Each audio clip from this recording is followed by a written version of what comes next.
All right, Nadine. Alright.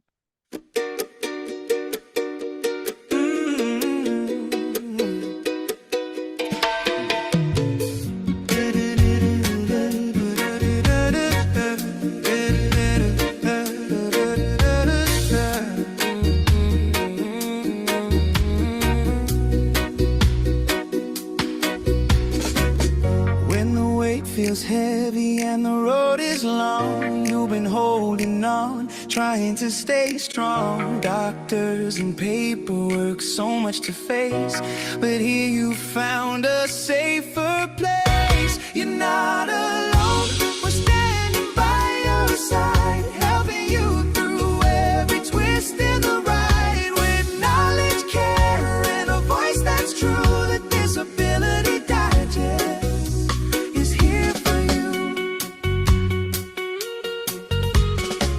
We've walked the path, we've heard the fight, we know the pain that hides from sight, but every story matters, every win is real. Together we rise, together we heal. You're not alone, we're standing by your side, helping you through every twist in the ride. With knowledge, care, and a voice that's true, the Disability Digest is here for you.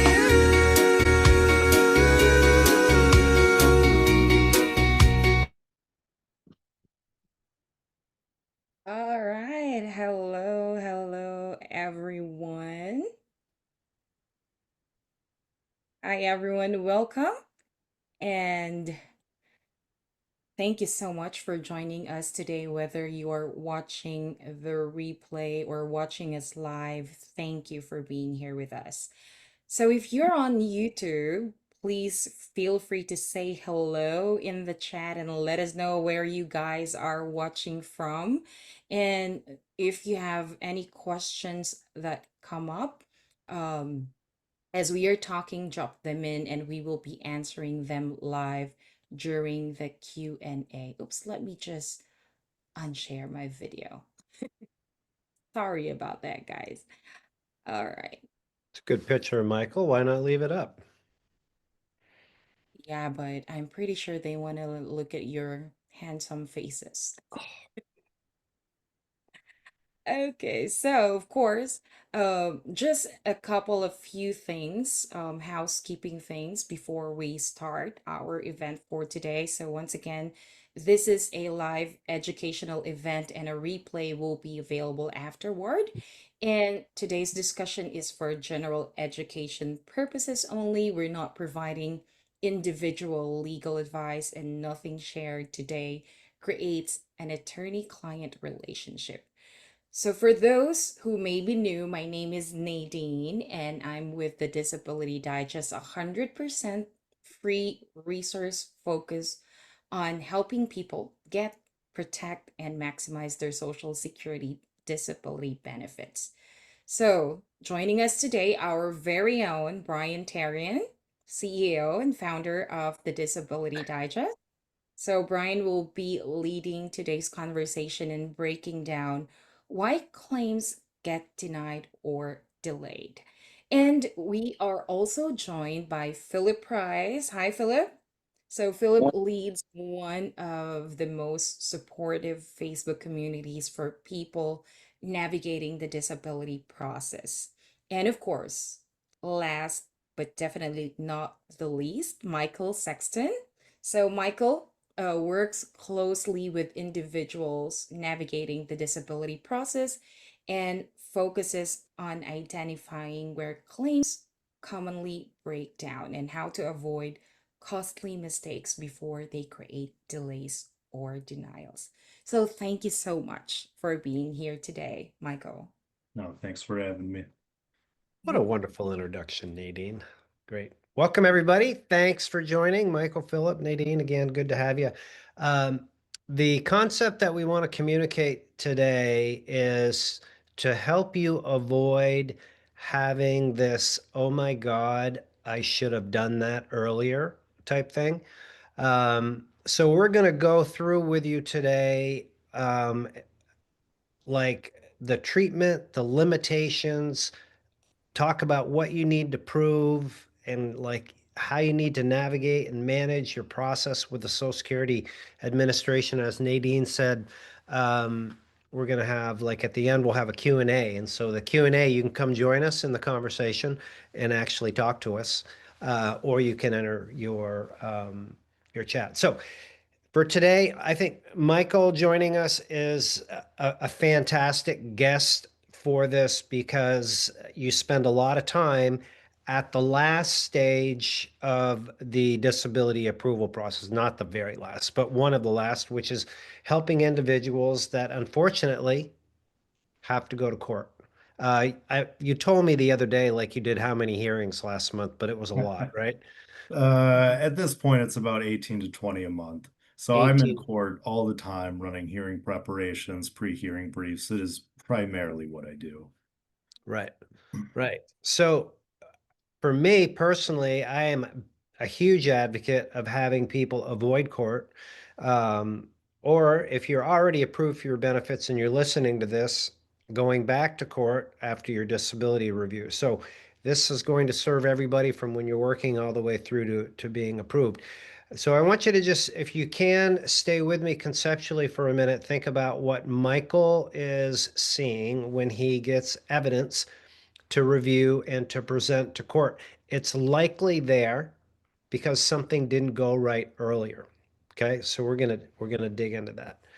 Now, here's the biggest thing that gets me, and like that, I really have been working hard to close the gap is to create awareness of what the numbers are, because so many people approach this process like they just take a wild guess at it, but the numbers are staggering of what happens to people that apply for their disability benefits. Like 1.9 million people on average apply every year. It's been that way. I've been doing this for almost 2 decades.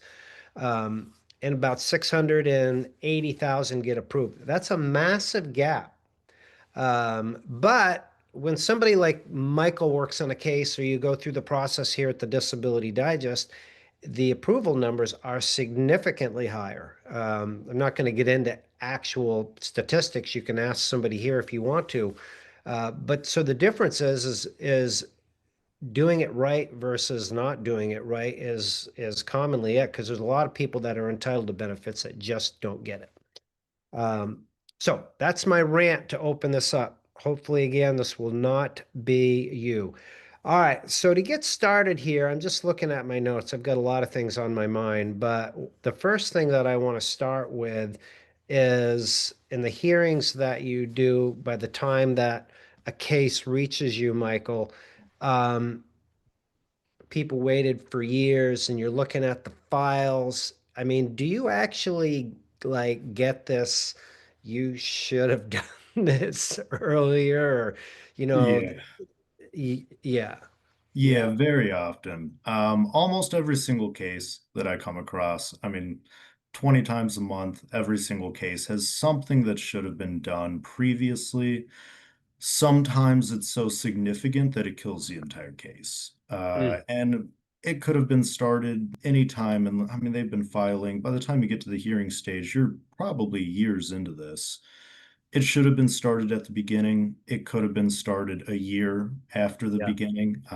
But once you are at the hearing, I mean, you still want to start it if you can, but it's almost too late. So you really want to get going on all of this ahead of time if you can. Yeah.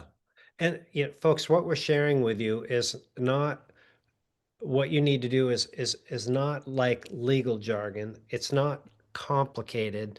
It's something that will serve you for this purpose of getting what you're entitled to, but also to get the best care. It's really goes down to the fundamentals of proper communication, in my opinion.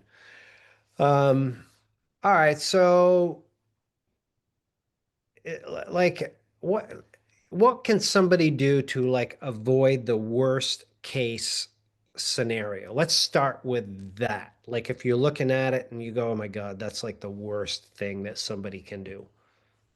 I mean, the worst thing by far is just not to get medical treatment. I always tell our clients, When we go to these hearings or when you apply for disability, the predominant form of evidence that's going to be used to determine whether or not you're disabled is medical treatment records. If Mhm. you're not getting them, they just assume that you're fine or that there's nothing wrong.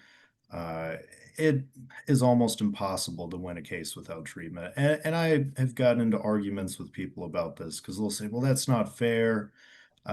He shouldn't have to go get treatment. It's one of the few rules I actually strongly agree with because the idea is we don't want to take care of you unless you want to try to get better. Yeah. Uh, and if you don't, we don't need to. Yeah. I mean, you're playing a game that has rules. Maybe a game. That's how I Yeah. look at it. Oh, yeah. You have a condition that's diagnosed and you're being treated, and despite those two things, you have limitations that prevent you from working. So if you're missing one of those, it makes somebody's job like Michael very hard. Um, so for treatment being more specific, like gaps in care, you mentioned that, right? So if there's gaps, or what about people like only getting certain things treated? Like maybe they're only going to their primary care. Yeah, that's pretty common. So if you, I mean, regardless of the conditions you have, you need to be pursuing every form of treatment that you can. You really need to be going. First thing I always tell people when they call me and they say, I'm only going to my PCP. You need to go back to your PCP and you need to ask for referrals to every single specialist that can better handle your conditions because the specialists are the ones better versed, more knowledge in the area, the condition struggles that you're dealing with, also better apt to perform the tests that you need to really show what's going on with you. Mhm. PCPs generally don't do this. No, you get your 12-minute visit. It used to be 12 minutes. Maybe it's less now. I don't know, but yeah, you can't get a lot done in that. No. Yeah.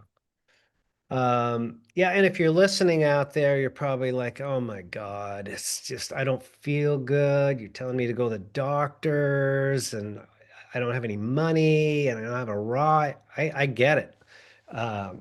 That's the challenging part. But if you want to get through this or keep your benefits, don't make the rules. We're just playing by them, right?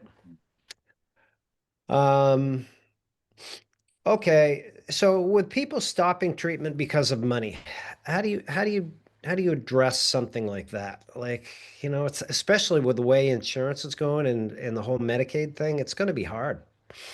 Yeah, this is a really good point to bring up. Most of my clients now, for my firm are out of Texas. Texas and a few other states are unique in that you can't get Medicaid unless you have an underage child or you're already on SSI benefits. And then it's that catch 22. You need, medical to prove that you're disabled, but you need disability to be able to get medical treatment. It's a big issue, but what I've seen at the hearing stage, especially in that region, the Texas area, they expect you to try to go to free clinics or low cost kind of scaling clinics based on income. Hmm. My advice and what I tell every single typically Texas or Florida client that calls me is just to go on ChatGPT, use AI, and type in, I need a free or very low cost scaled cost clinic in my area. They're usually county based, but it will sync. Like if you haven't even tried, it will sync the case. If you've tried and you can't do it, like you can't even afford the low cost scaled version and the free you don't qualify for, that's one thing. But if you haven't tried it all, it syncs the whole thing. Yeah, yeah. That's a good idea, Chat GPT. Also, Centers for Independent Living, they're everywhere, Yep. and they commonly are connected in your community to the low cost, no cost clinics. And if you don't know how to find your local center, you're a member here, just contact us. We'll give you the guidance. Um, yeah, so that's good. So making the effort is what you're saying. You do the best you can, and some judges are lenient with that, right? So. Okay. Um, so for somebody who's like still working or early in the process, even if they've already been denied, what, like if they could do like the top shelf regular care, what would be the best scenario? Uh, so they're just out of work, maybe they got some short-term, long-term disability. What's the top shelf? Like, what would be the ideal situation that people should be doing? Well, that's a good point. Real quick on the short term, before you stop working, if you know that this is going to happen, you should try to plan ahead of time. And you should look into, does your employer have short-term Yeah, disability options? yeah, Because a lot of people get caught up in this trap where they don't realize it could be years until you get approved. yeah, Now, the first thing you really should be doing, in my opinion, is contacting someone like the Disability Digest or a rep or lawyer and seeing what you can do to strengthen your case. Because a lot of people should be approved at the initial stage. They don't have help or assistance. I've had 4 hearings in the last couple of months where I walked in and gave my opening statement. I give very extensive opening statements to judges. And the judge just said, yeah, I agree. And that was the end of the hearing. It's pretty rare, but if you have assistance at the beginning, you're much better off. Your yeah, chances are so much higher to get approved.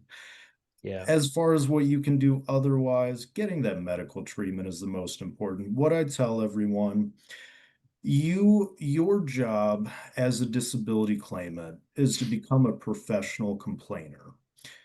You need to create a complaint trail wherever you go. And one of the best ways to do that, ironically, even if you just have physical conditions, is to start seeing a therapist.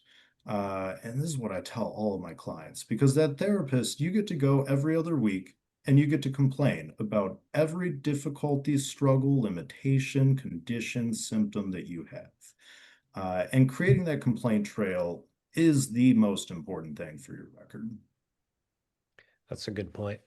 Um, and on the limitations, like one of the big things that I attempt to hammer home here is communicating those limitations and why you can't work every day.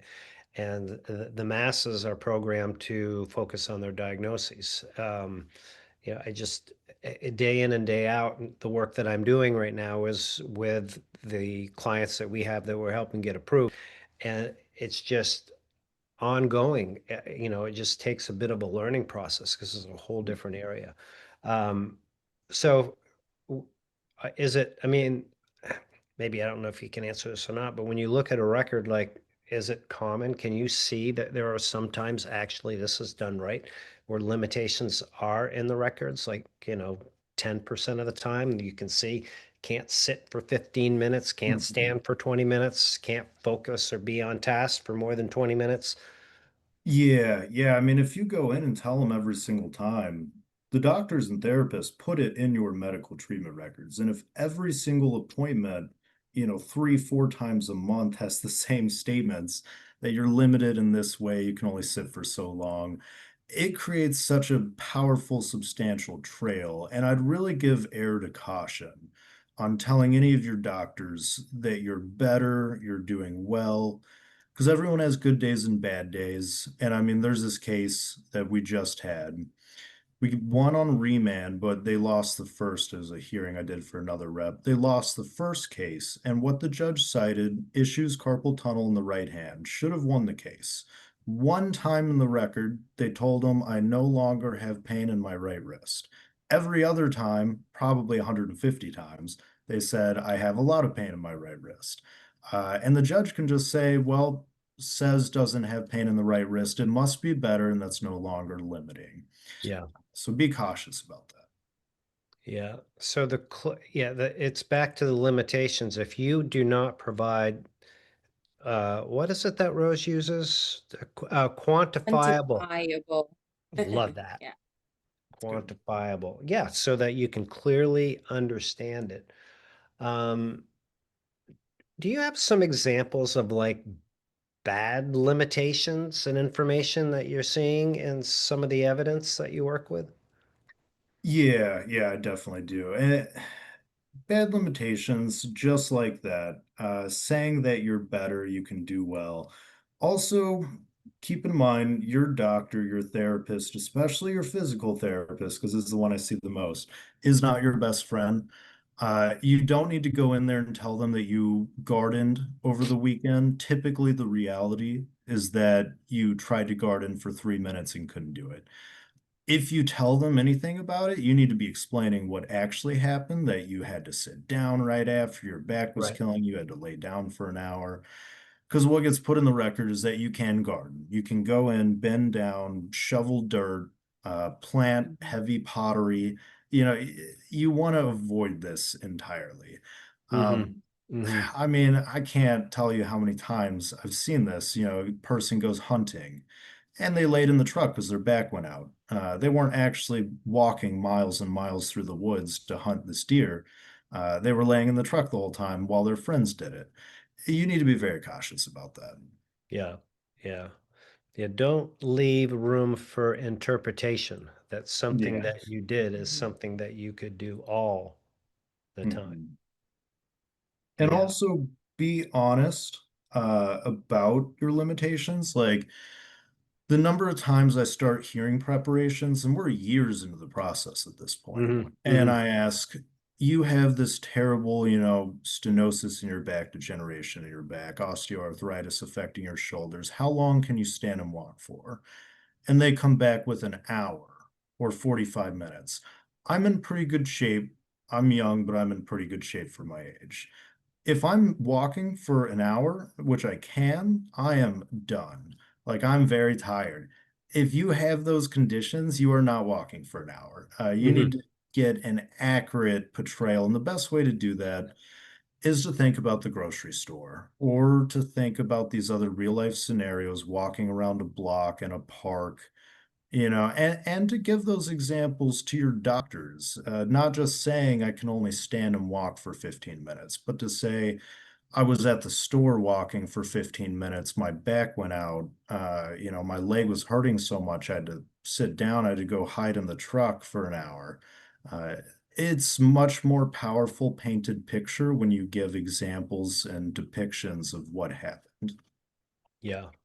In society, people are all about what you can do. Like Yeah. it's what you're used to expressing, like to get a job, to do other things in life. So this is like going in the other direction, the reverse side of it.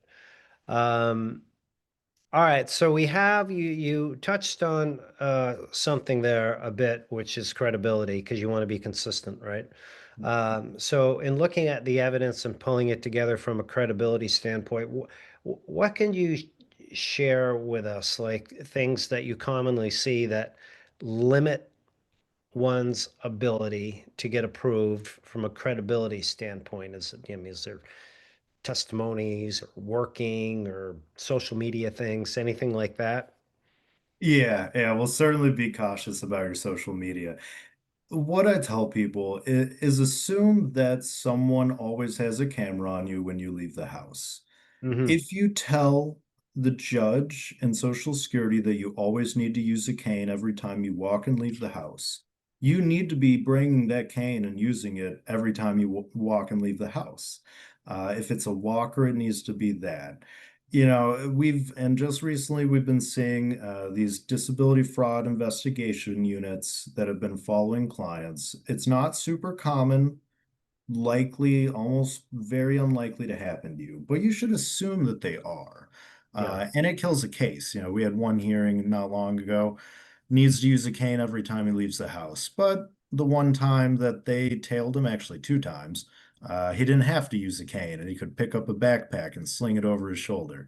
Ooh. And it doesn't matter what you say at that point at the hearing, you're not credible and the judge doesn't believe you. And your case is Yeah. just common. Yeah. Yeah. Interesting. Do you have any other examples of like credibility, like I don't know if it's a violation or credibility issues? I think we talked about no treatment. I mean, you're saying you can't Mhm. work, but you're not getting treatment. That kind of airs on it. The backpack one for sure. Cane, I got it. Um, yeah. Any other common ones you see? Yeah, a couple things. I mean, one, definitely be, like I said, consistent with what you tell everyone, your Mm-hmm. doctors, your Mm-hmm. therapist, to the judge. Mm-hmm. Don't over exaggerate it. If Mm-hmm. you can walk for 20 minutes, don't say 2 minutes. I've had people, and I have to get on them. I run very extensive pre-hearing preparations ahead of time, like 2 hours, 2 hour meeting the day before, and they'll tell me, I can't stand and walk for 20 seconds. I Right. say, Right. well, it says 30 minutes all over the record. If you tell the judge 20 seconds, 30 seconds, like you're not credible and it doesn't matter what you say. Now, if Mm-hmm. it's somewhere closer, 20 minutes, 15 minutes, it's a little more believable. But Mm-hmm. don't over exaggerate that to such a degree that no one would ever believe you. It's one of the biggest ones. Yeah, you need to have your messaging to your doctors, to your treatment team, in your medical records, be consistent with the forms that you fill out. And Yeah. then if you have to go to court, your testimony there, right? Yeah, Yeah, that's it. and one big one I definitely want to get on there. Assume when you get in this hearing that you're going to be so nervous that the truth will come out because you're under oath. This is not a typical environment to be in. It's non-adversarial. There's not another attorney there grilling you, but it's not a low stress environment to be in either. You're Yeah. going to panic, you're going to be nervous. That truth, whatever the truth actually is, will come out. So if you've been working under the table, for example, and you tell me and you tell Social Security previously that you've been not doing any work, assume that you're going to slip that up and tell Social Security or the judge in that moment that you have been working. Yeah. I see it all the time, a very different testimony than what's told to me the day before than what actually comes out at the hearing. Busted. Yeah, that's too bad. You know, it's a simple little thing like that. You think about, I mean, the average benefit package, according to Charles Hall, I don't know if you follow his blog, um, it's $447,000 over the lifetime benefits, money that people would not like typically get. Then you throw in Medicare, and then if you like a gentleman we just worked with in Florida who gets he's getting a Medicare plan that's got $222 a month in like flex card spending money and $2,000 in dental and a whole bunch of, I mean, it's a pretty significant package and you could get it by just like being credible. That's what we're encouraging you um, to do. So, all right. The big thing about all of this work that we do is um, people attempt to do their application on their own, which we teach you how to do here at the Disability Digest. I'm a huge proponent of it. I think if you are capable of doing your own application, we've built a comprehensive disability approval course. Michael has contributed his time, effort, and energy as one of the segments in there. Attorney James Mitchell Brown, Carl Osterhout, all the answers are in there. Um, but what it comes down to is if you're not going to execute and you're not going to do this right, and you're not going to use the course and the tools and all of that, you're really no better off, right? So you've just have got to do this right, whether you hire somebody to do it as a representative, which is another thing you have to take into mind. If you are potentially at the initial decision stage, 12 or 15 months of back benefits, and 25% of that's going to be paid to the representative, which might be $2,000 or $3,000. You have to really think about your skills set in doing this. Are you able to pull it off? Is it worth the risk? Because if you don't get approved at initial, the chance at the reconsideration, if it's in your state, is very slim. And then that means you're fast tracking to unfortunately have to deal with somebody like Michael, who's a great guy, but I'm just saying that then you're going to pay the full fee. So it's I don't have the answer for you. I'm just trying to encourage people to think about it. All right. So let's kind of just finish this up here with one. I've got a few more points that I want to make. Is for somebody that hasn't applied, like let's summarize this and break it down into a few key points. If you haven't applied, what are some of the key things that you want to be focusing? This could be somebody that's still working, they're in and out of work, or they're out of work, they're thinking about applying in that category. Yeah, I mean, if you're thinking about it, first thing again, consider how long this can take. Look at like short-term disability, discuss with your employer what options you might have, Mhm. FMLA, or start, thinking about financially how to get through this process. And again, like just like Brian said, it's a lot cheaper to typically to hire a representative or lawyer at the initial stage than it is going all the way to the hearing, having been denied and going to a hearing stage. And your chances are dramatically higher, especially with a skilled representative or firm. Um, but again, that consistency, you want to get the medical treatment, you want to tell them what I like to call frequency on a lot of conditions and symptoms is one of the more common ones we see issues with that Mhm. consistency of being noted in the record. If you have seizure disorders, just seizures, migraines, these other things that are really disabling when they occur, but only occur every so often, you need to be telling your doctor, therapist, anybody, any medical treating source that you can see every time they happen. Not just mentioning it 6 months down the road that you have a few seizures here and there. You need to tell them how often it happens. You need to tell them what it looks like. And you might want to consider making a diary and just keeping track yourself Mhm. on Notepad or on Word Yeah. document. Had a seizure, migraine this day, had to lay down afterwards. Post-ictal state, was very confused. This is where it happened at the grocery store. The only times it really gets documented, and this is a big issue, especially for seizures, is when you're in the hospital or when EMS actually comes and finds you. And Yeah. otherwise, how often, if you have 4 seizures a month, how many times does that occur? Once every 8 months, 6 months? It looks like it happens once every 6 months on the record. That is very important. Yeah. That's a good point. Yeah. I mean, if you have two seizures a month and it takes you 2 days to recover from each, Yeah. that's 4 days a month that you're missing work. If you can get that documented, then it puts you in a situation where I don't know what job you can do if you're going to miss 4 days of work. I, No, I no, don't, that's almost always work preclusive. Yeah, yeah. if Yeah. vocational So, experts would testify as such. uh, really think about that.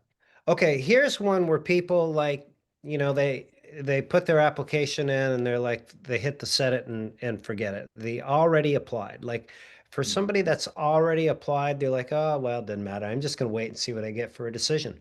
Right?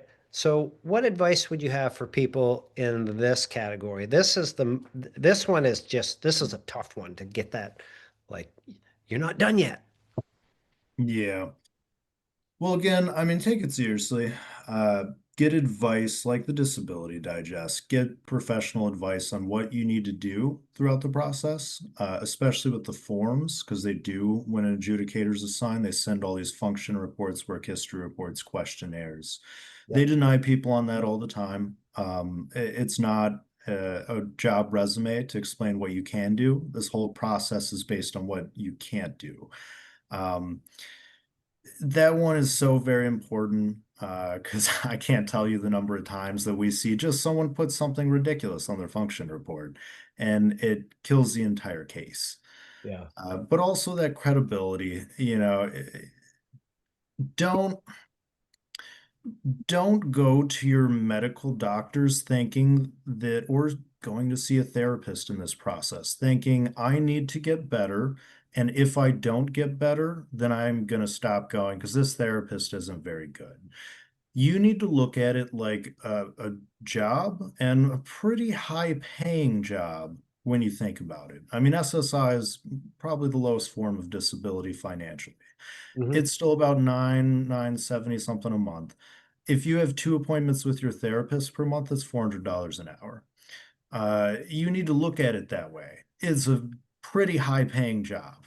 And you need to treat it like a job because it's not just to try to get better, which you should try on your own regardless, but it's to, it's your job as a disability claimant. That's well said. And a lot of people, I'm going to move on to the next category as we talked about already applied.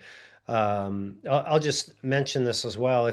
If you think about already applied and the only thing you've done is put your application in and you haven't been properly communicating to the doctor and your forms are not in line, and you have an independent medical exam coming up and there isn't any proper third-party evidence, then you have a real basic application that you're competing against the other 1.9 million people that are in there. And when your Social Security examiner looks at your generic application, and call it that because it's pretty much what it is, it's just a placeholder with data in it, then it doesn't stand out. And they have like a criteria of how many they can approve and deny. So something else to think about. Now let's move on to the next one. There are people that get approved, believe it or not, and they stop working, as you say, right? So I'd like you to speak to that. Like, what should people have for a mindset? I think you already mentioned, Yeah. which is to stay employed. You want to keep doing your. Yeah, well, two things on that. One, they do continuing disability reviews every 3, 5, or 7 years. They're speeding those up to a dramatic degree. I know it's slowed down with the government shutdown briefly, but I think they're still fully underway. Yeah. You need to assume that they're going to reopen your case and redetermine whether or not you're still disabled. So you need to keep getting medical treatment. Be clear on this one, if you stop getting medical treatment after you've been approved for disability, whenever they reopen your case, probably 3 years or somewhere around there, could be sooner, they will kick you off of benefits. And then the second thing, talk to somebody, talk to a professional, expert, Disability Digest, rep, or lawyer about working if you plan on going back to work. The number of times we get calls from someone who has a $60,000 overpayment that they now owe to Social Security is insane. I mean, I just got off the phone yesterday with somebody, and she had never spoken to anyone, owed $40,000 to Social Security, wanted to go back to work. And I just laid out, this is what you need to do. Like, you need to pursue possibly ticket to work. If you are serious about going back to work, you need to inform Social Security. And one of the big things, you always need to change your address with Social Security, whether you're in the process or out of the process. Mhm. Because if you're not getting important mail from them, and it's very important mail, it creates a catastrophe down the road. You owe this much money and you don't know about it for years, or Mhm. they realize you're working too much. You Mhm. need to talk to somebody. Yeah, that's a big deal. Mhm. Yeah, know the rules. It's fine to work. We teach you how to do it here, but if you don't know the rules, you're gonna end up in that situation. All right. Thank you for that. Next phase, I want to go into kind of wrapping up here. What I would like, if you could, Michael, I'm sure you could, is to provide an a short, concise explanation of what somebody needs to really prove to Social Security to qualify. And I'm going to get like two examples, please. I'd like one for those that are under 50, what they need to prove, and then these just general. Somebody that's over 50 because it's different. So folks, listen up. It's not your diagnoses, right? It's not, this is what you need to prove that connects to your medical records. All right, let's hit it. All right, so this comes down to at the end of every hearing, they bring on a vocational expert. The vocational expert testifies to jobs that could be performed based on hypotheticals, vocational hypotheticals that the judges give. And it might sound like, hypothetically, if claimant such and such were limited to occasional stooping, kneeling, crouching, crawling, simple instructions or work tasks, not detailed or complex, perhaps off task 10% of the day, 15% of the day, occasional interaction with coworkers. What they're doing is they're taking your well-documented limitations within the records based on your conditions, and they're putting that into a hypothetical. You can't be around others or in crowds. Well, could you occasionally interact with coworkers, never with the general public? Could you do like a housekeeping job?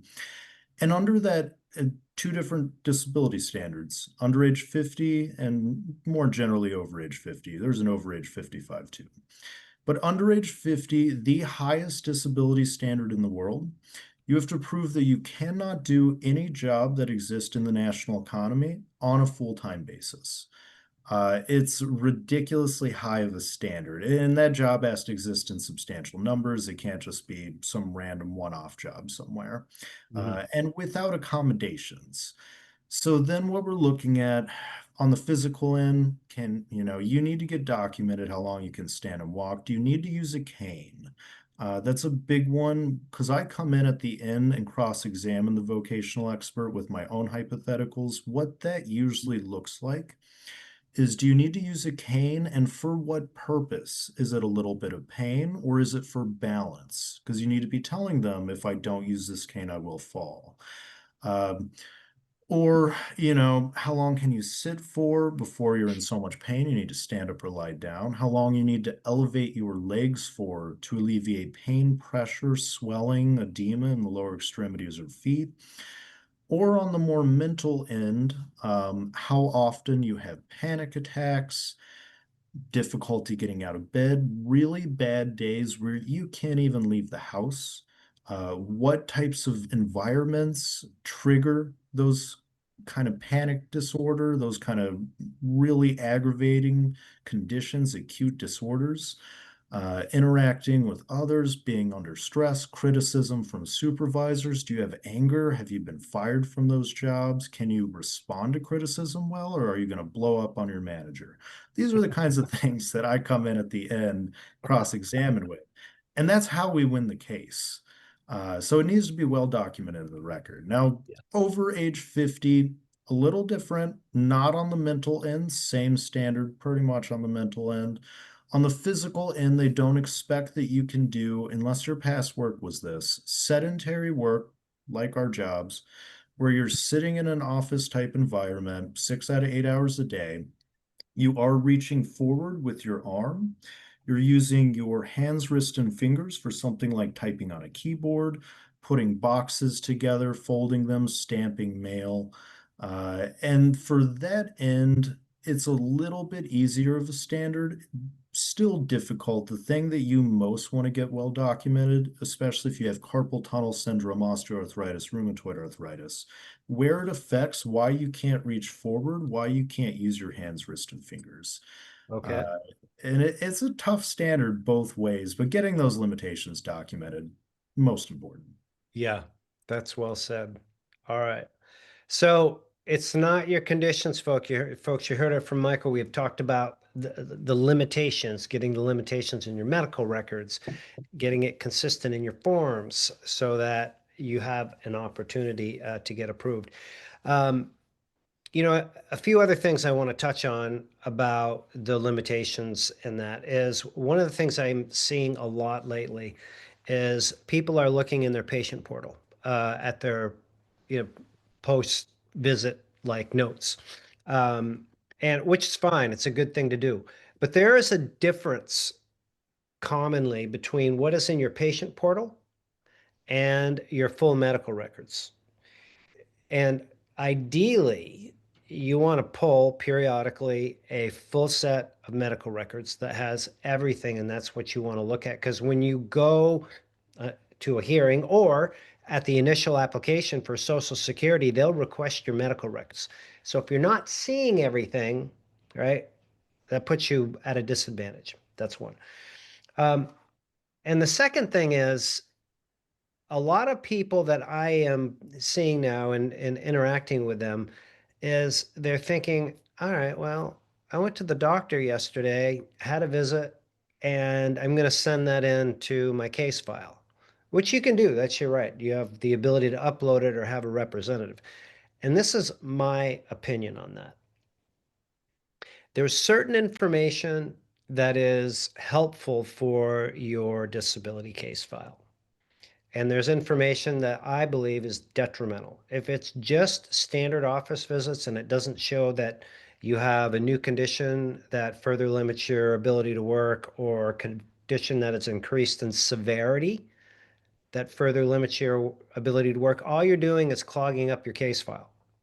Like veterans, I'm sure you've worked with veterans. Their case file is massive and they got a bunch of stuff in there. It's hard for a disability examiner to find the right stuff.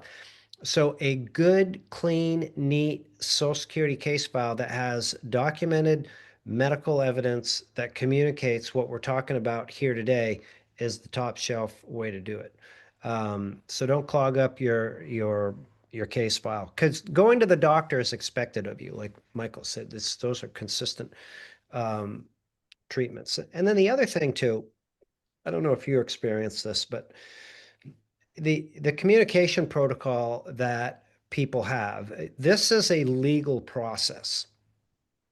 And email etiquette, like if you read an email from somebody that you're working with or Social Security, you get forms and it's got 10 questions and you answer 8. It's not going to help you out. You need to be very thorough. And this may be part of your reason why you can't work and where you need to bring somebody else in, like, a family member or a friend or somebody that will advocate for you if you don't want to use a representative. But not treating this professionally and answering things properly and thoroughly is another way to really just kill your case, right? Phew, got that off my chest. All right. Let's get into some Q&A. Nadine, you want to inform folks what we're going to be up to here? Yeah, sure. So in a short while, I will be sending a link for those of you who wants to ask their questions live and join us in the Zoom room. And we will also be answering questions from the chat. But before we get into that, I wanna uh, turn the lights to Philip Price. I know he has questions from his group. All right, let's do it. All right. I want to give a shout out to Ashley. She's joining us here live on the Facebook from the Facebook group. Hey, Ashley. She has a dilemma. Says, I'm in a dilemma. It's been almost 3 years of fighting with Social Security, but now if I appeal it, would be the federal level. My lawyer says I should start a new application instead of going to the federal level because most aren't approved and then could take a year instead of another new application, which I don't understand this, which they may said 3 to 5 months. Said the judge made a decision that was unfair. And then she's got an emoji, crying emoji. Says, what about my back pay? What do I do? Do you You'll want go me to first, jump in? Michael. All right. Yeah, it's a good question. This is a dilemma that we see unfortunately often. So going to the federal courts, it's going to be a long time. They generally don't approve cases either. They remand them. So when you appeal a case to the federal courts, you're appealing alleging that a legal error was committed by the judge in finding that you weren't disabled. My philosophy on it, if a federal court attorney or firm is willing to take your case and thinks you have a shot of getting it back, I would recommend doing it. One, you can file a new application once that federal court appeal is filed, so you can have 2 separate pending applications. And we've won cases this way where the first one gets approved, we come back on remand from the federal courts on the second, and the judge is kind of put in a tough spot where they don't have to approve it, but they're very likely going to. Now, if your date last insured is remote in the past, you have not worked 5 of the last 10 years, and it's an SSDI only case, creates more of an issue. And if there's no appeal, like if your records just aren't well documented, if you got some terrible medical opinions, the judge did a great job tightening up their decision, I would probably recommend filing a new application. Yeah. I would send your case or ask your attorney if you have one to send it to a federal court firm and at least get an opinion on it if they haven't done so already. Yep. And if you don't have one, Ashley, you can contact us here. We have like 3. Uh, so that you can do that because, it's a big decision. Yeah. Yeah. That's good advice, Michael. All right, Philip, who's next? Next one is from Patricia. And she wants thoughts on her conditions. She's got a lot of conditions, so I'll just hit some of the top ones here. It says ovarian cancer, incurable, but hasn't metastasized. Severe anxiety, GAD 7. And it goes on from there, but this is in relation to what Michael was saying earlier about listing all your conditions, but not explaining Yeah. what your limitations are, how that keeps you from being able to work. Yeah. I think you can run the rest of the show on that one, Philip. You nailed it. Yeah. Yeah. So anyway, our advice to Patricia would be tighten up your explanation of what your conditions are and how they keep you from not only being able to work, but just to do normal everyday activity. Exactly. Yeah, just to jump in, you need a condition to be found disabled. Your conditions really don't matter. As far as the Social Security analysis of whether you're disabled, like it's a preliminary, you need it. It really doesn't matter. All they care about is limitations. Unless it's like stage 4, and you might want to look into the listing for cancer, but if it's like stage 4 cancer, something incurable, you're going to die, that's a little different. Otherwise, it's just limitations. I have an opinion on that. I personally know people with stage 4 cancer that have been functioning fine for like 2 years and so it's slow moving. So I don't know about all stage 4.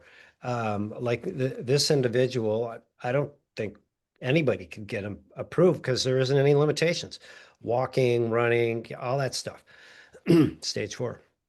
But Rising. Good for him. That's yeah. oh. All right, next one here says, do you have to report inheritance money to SSA, even if it's a one-time check, it's over $2K? If you're on SSI, supplemental security income, you have to report everything. And I would not let that I would not report it and just wait and hope they don't find out because they will, and you will get hit with a massive overpayment. If it's SSDI only, no, unearned income does not generally affect in any way your financial eligibility. Mhm. Mhm.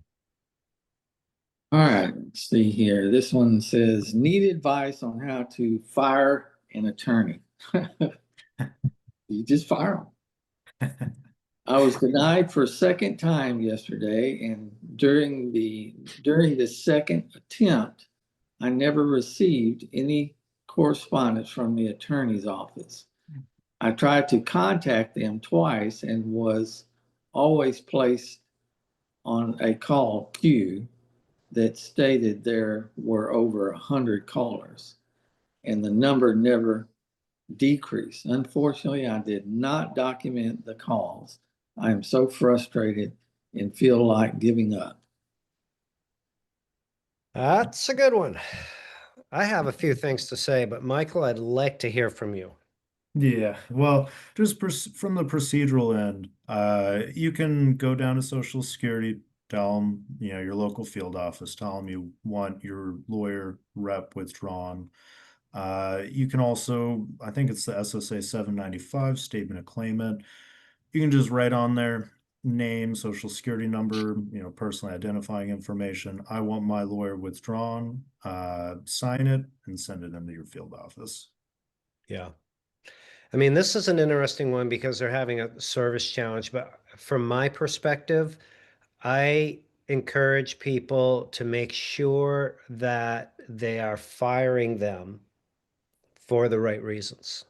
Because oftentimes people will say something like this because they got denied.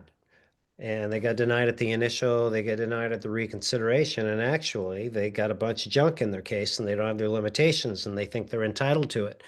And so they go and they fire their attorney for that reason, and it could be that they've done work on the case. Now, here's what could happen.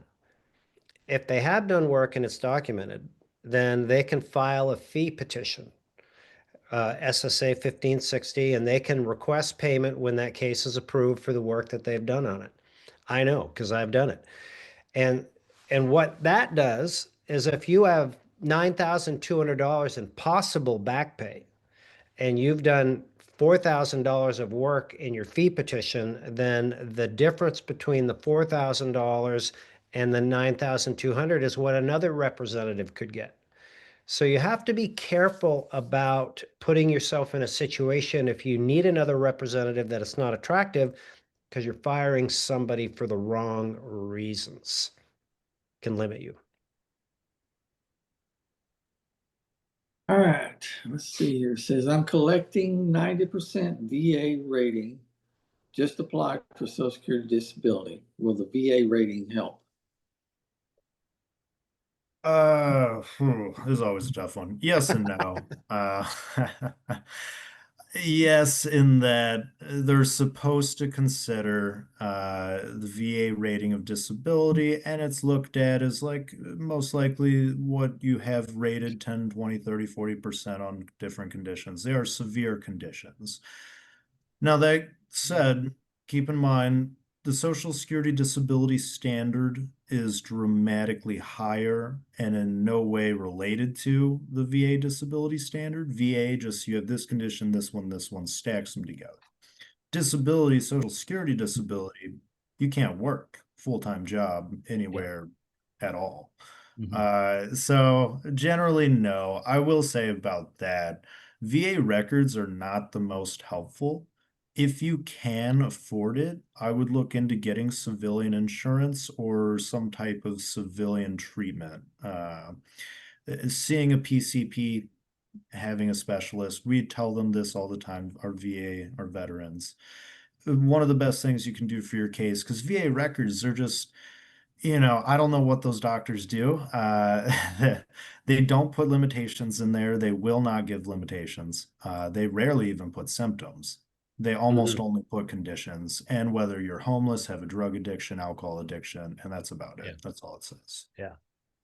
No, they're really hard. Even if you're 100% P&T, those cases are tough. No. All right, this is the last one here, and then we'll hand it over to Nadine.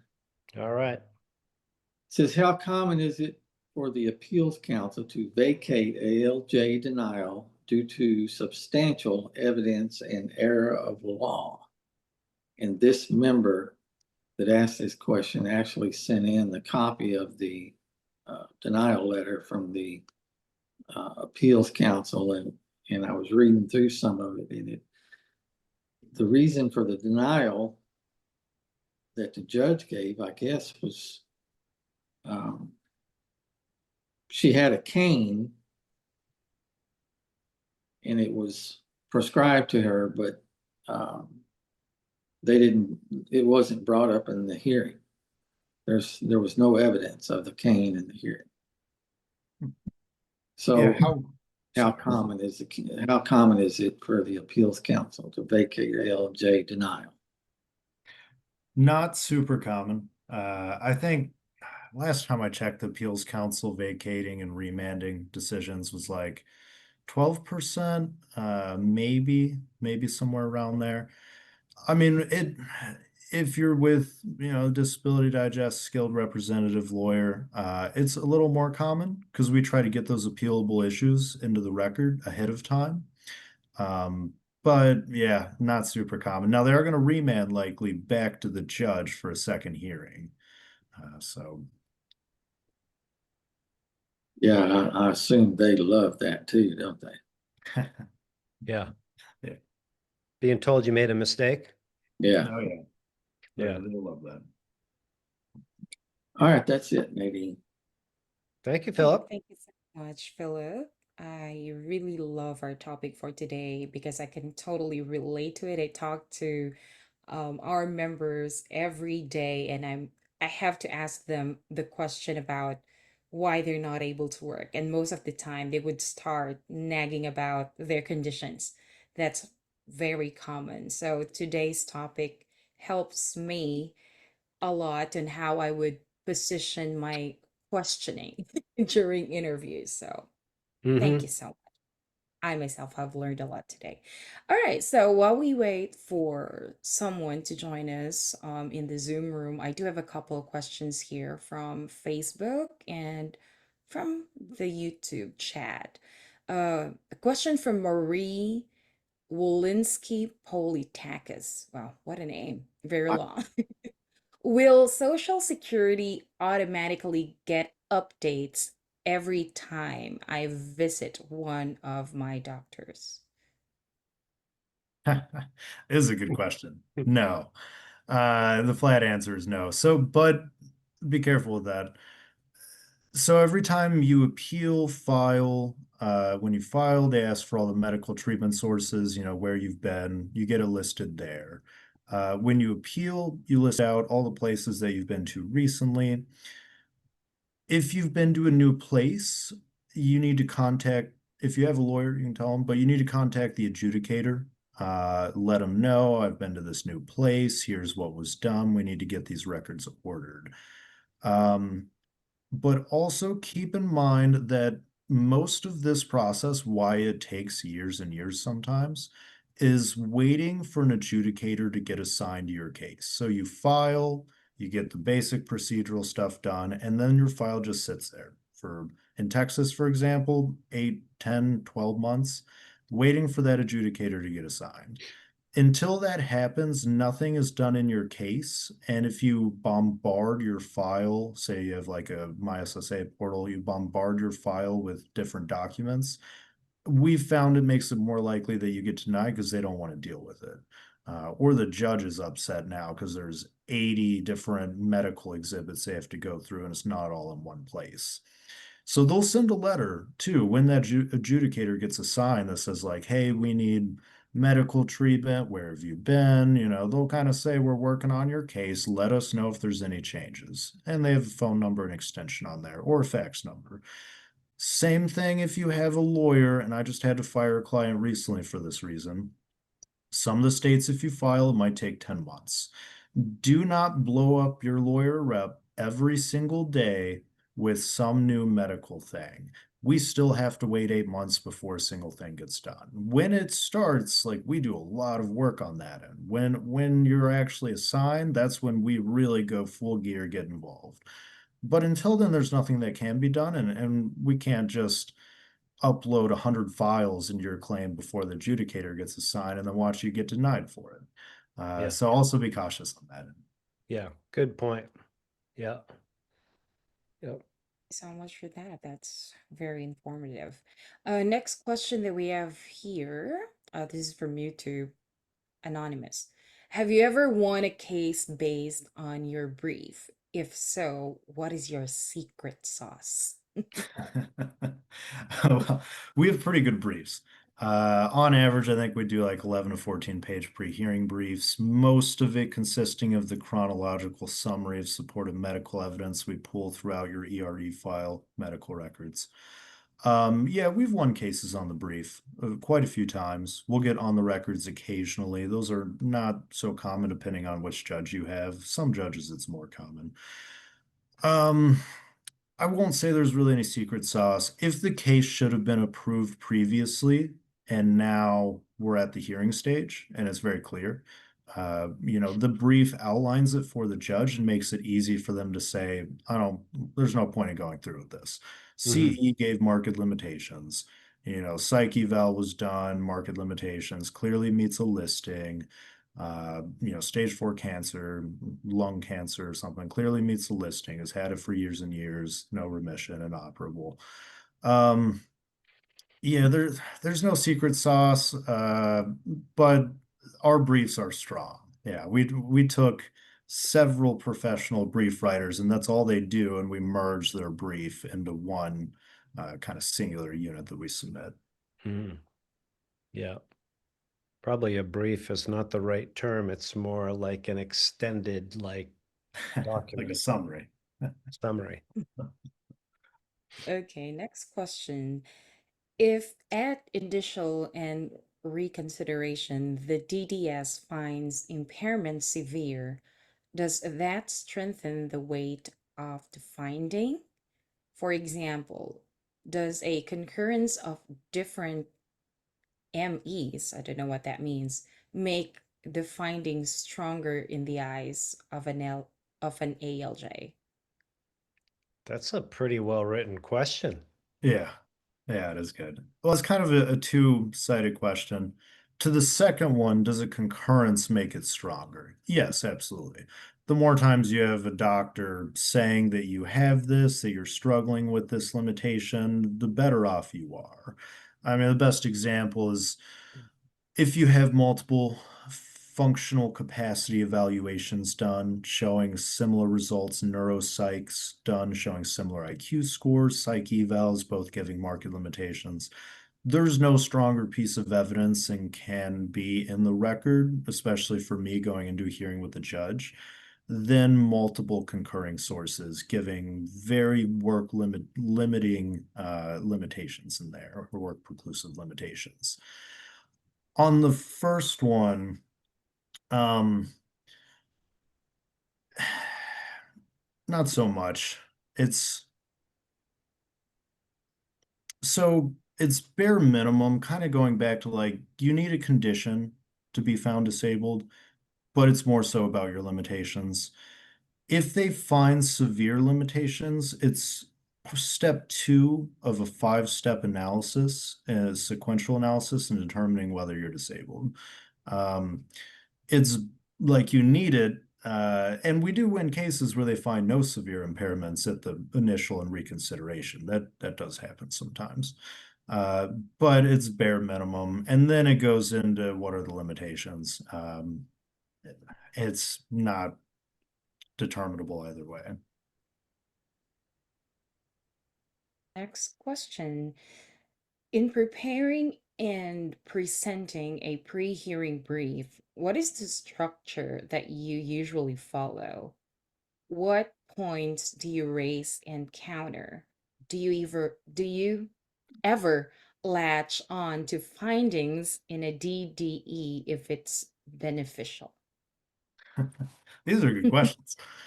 Yeah. All right. So, uh, as far as the DDE, yeah, I mean, if the only times that a DDE is going to be so beneficial that it like should have, determines the case or that I would really cite it is when a clear error was made.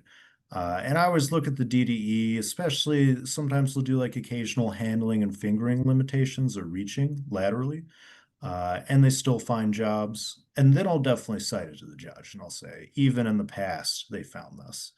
And I think the vocational experts can have a little different testimony as to what jobs could be performed than that one. It's rare. It's super rare. DDE structures a denial so that it's denied almost always, 99% of the time. As far as my format, it's very copy, paste, dry, kind of copy, cut, paste, dry kind of format. So we run through all the medical records. I have the brief that I created, a merger of many other professional briefs. We don't make a lot of arguments. We put like procedural posture as about a 3-page, what is actually a brief. I don't like to make a lot of arguments there. We make more generalized arguments, has these severe impairments. Maybe we put a listing argument in there. But I've always found that arguments are better delivered in an opening statement, an oral opening statement at the judge, right as the hearing starts, because then the judge is put in the position where, oh, look up this, citation really quick, 14F page 3. Oh, he is right. They did say that. And it's just much more powerful rather than I have this 14-page brief. And also, I don't even know if they always read these briefs. Most of it, say pages 4 through 11 or 4 through 14, is a chronological summary of supported medical evidence. And we run through the whole dates, starting in 2019, had this exam done all the way down 20, the most recent visits. That is a really powerful format, not only because it gives the judge an idea of what the timeline looks like, the progression of disease, illness, or severity looks like, but it also gives me a really good structure for that, opening statement, which again, that one, I mean, we went on opening statements all the time, more often than the actual pre-hearing briefs. And then after, submitting the brief, say, the pre-hearing preparations are really, really important. Some attorneys, some lawyers, reps, they spend about 15, 10, 20 minutes doing them. We do like at minimum an hour. Oftentimes it's closer to 2 hours. The day before the hearing, and it sets our hearing apart dramatically from another representative or lawyer. Mm-hmm. Thank you so much for that, Mike. So yeah, those are all the questions that we have from our audience today. Great. Great. Well, we've covered a lot today about what not to do. So hopefully we've communicated and resonated and connected with some people so that the next time you go to the doctor, you are prepared to communicate your limitations and check your medical records to make sure that they are correct, and make sure you're consistent with your treatment and all the other wonderful things that we talked about here today. So a few things in closing. Our live events are every 2 weeks, so that would mean we're going to be back in 2 weeks. So make sure you come back and check us. And Michael, it'd be lovely to have you back again. As you've listened to Michael today, if you would like to learn more or you think Michael might be a fit to help you win your disability benefits, you can just contact us here at the Disability Digest. Say, I'd like to speak with Michael. So I'm on the live. So if you're a member here, you'll know how to do that. If you're not a member, then I definitely encourage you to take advantage of coming and joining us as a member. It's no charge, and you're looking at the Disability Digest, our beautiful new, newly branded website that's up here. To join us as a member, you just go to the Disability Digest, you click this join for free green button up there, and you complete the membership profile that helps us understand like where you're at. Maybe you're still working. Maybe you're out of work and you're thinking about it, or you applied and waiting, or you've been approved. Applied and denied, hopefully not. But if that's the case, then we can help you as well. So when you join us as a member, you get to speak to one of these wonderful advocates. Raise your hand if you're an advocate. And so they'll better understand your case and your limitations, like Nadine said. Like, we talk to people and try to get a feel for what's going on, because maybe you are a fit to have a representative and maybe you're not. I mean, that could be determined right there. And then they'll put you into the disability approval course. One thing I want to make clear to everybody is there's no charge for the membership, and the disability approval course is a step-by-step process that shows you what to say and do throughout the process. And as mentioned, Michael has helped put together some of the content. Regardless if you are managing your case on your own or you want to have somebody else do it, the disability approval course, in my opinion, is necessary. One, it's no cost. And if you're using a representative, to make sure that they're doing what they should be doing, like the guy who's been waiting on the phone as one of 100, is you look at the course. How do I fill out the forms? What do I do when I go to the IME? It's all in there for you, so you can just have a checklist going along the way. So that's how we can help you. Again, Philip, Nadine, Michael, appreciate your participation in today's event. And everybody out there, it's been a pleasure to have you. I wish you well, and come back. Come see us again. All right? You Be well, all. soon. Thanks, God bless. Brian. Make it a great day. Thank you, Mike. You guys.